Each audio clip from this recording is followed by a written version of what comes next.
Assalamualaikum warahmatullahi wabarakatuh. Anak-anakku sekalian, siswa-siswi SMA Ilmu Pakis yang selalu saya banggakan, kali ini kita akan pelajari sejarah lahirnya Jam'iyah Nahdlatul Ulama. Materi kali ini akan Bapak sajikan dalam bentuk bagan supaya mudah dipahami dan dapat kalian serap secara utuh. Oke, silakan mengikuti video pembelajaran berikut.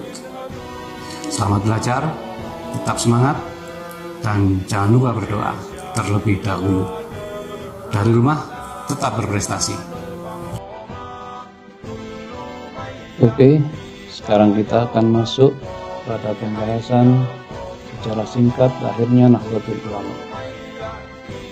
Kompetensi dasar menganalisis proses kelahiran Nahdlatul Ulama.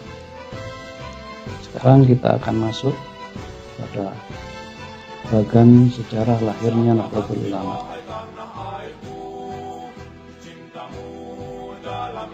Proses kelahiran organisasi Nahdlatul Ulama didasari oleh faktor-faktor utama, faktor internal, faktor eksternal.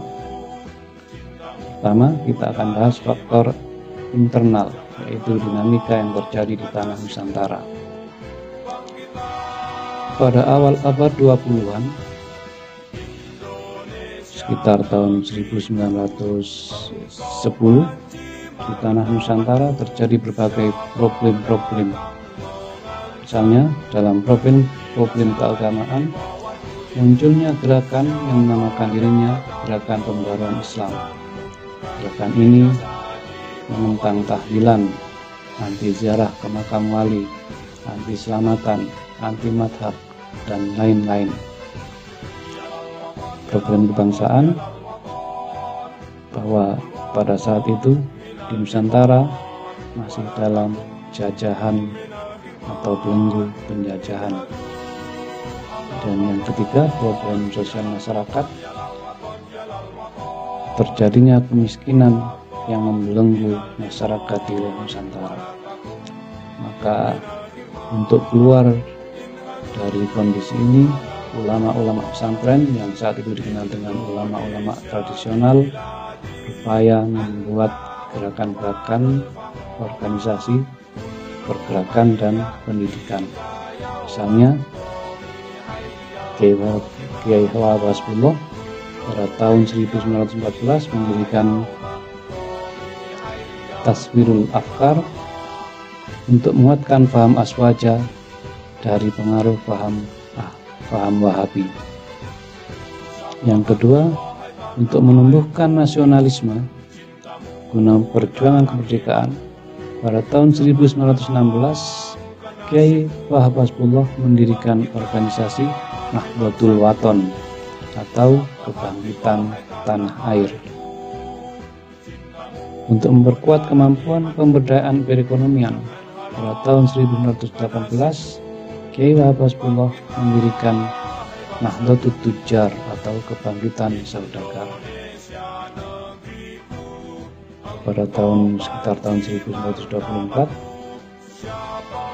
Kiai Hasbullah dan ulama-ulama pesantren lainnya memandang perlu untuk didirikannya sebuah Jam'iyatul Ulama kepada Kiai Haji Hasyim Asy'ari, yaitu sebuah organisasi yang lebih luas cakupan dan segmennya dan lebih terorganisir. Namun Kiai Haji Hasyim Asy'ari masih meminta waktu untuk beristikharah. Kiai Hasyim Asy'ari juga menjadi tempat meminta nasihat bagi para tokoh pergerakan nasional.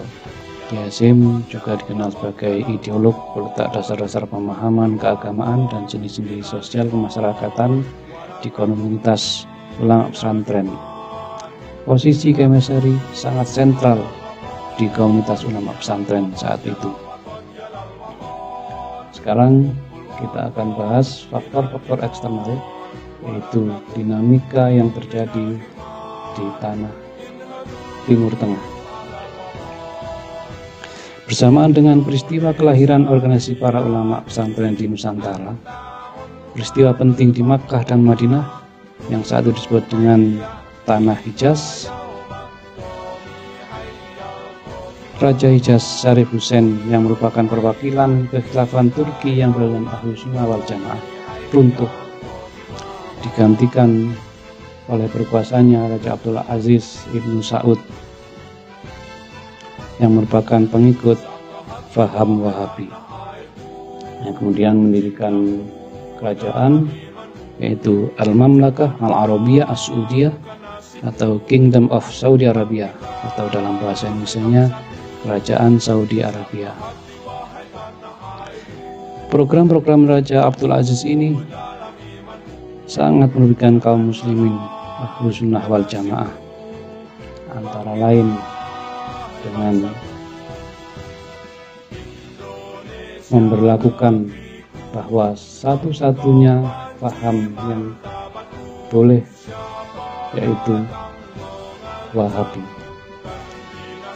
Kemudian melarang bermadhab di wilayahnya.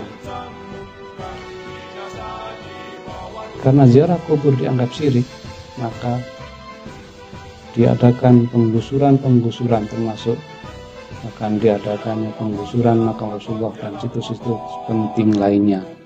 Misalnya makam Sayyidah Khadijah Al-Kubra, makam Abdullah bin Zubair, Asmah binti Abu Bakar, dan makam sahabat yang lain di area pemakaman Ma'la di Makkah diratakan dengan tanah. Makam Syafi'i atau tempat Imam Syafi'i mengajar di Masjidil Haram dibongkar. Di Madinah, makam Sayyidina Hasan, Sayyidina Utsman, Sayyidah Aisyah, dan 2000 sahabat lainnya di areal pemakaman Baqi diratakan dengan tanah. Nah, untuk memperjuangkan kebebasan bermadhab dan menyelamatkan makam Rasulullah, maka para ulama pesantren Nusantara dipelopori Kiai Wahab Hasbullah bersama Kiai Haji Hasyim Asy'ari mengadakan pertemuan di Surabaya untuk memutuskan mengirim utusan yang akhirnya dinamakan dengan Komite Hijaz, yang akan dikirim ke Muktamar Dunia Islam di Makkah tahun 1926.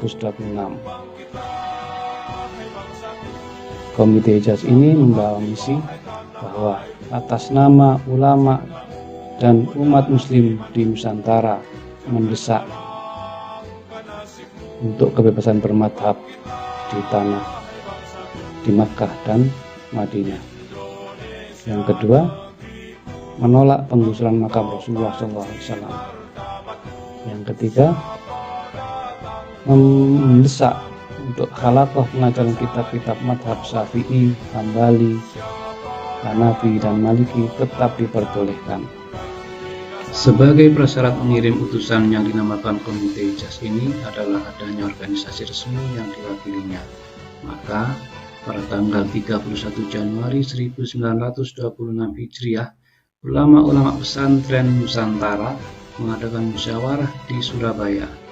Adapun dalam musyawarah saat itu menimbang perlunya sebuah organisasi yang lebih luas cakupan dan segmennya serta lebih terorganisir untuk mengatasi problem-problem yang terjadi di tanah Jawi atau tanah Nusantara.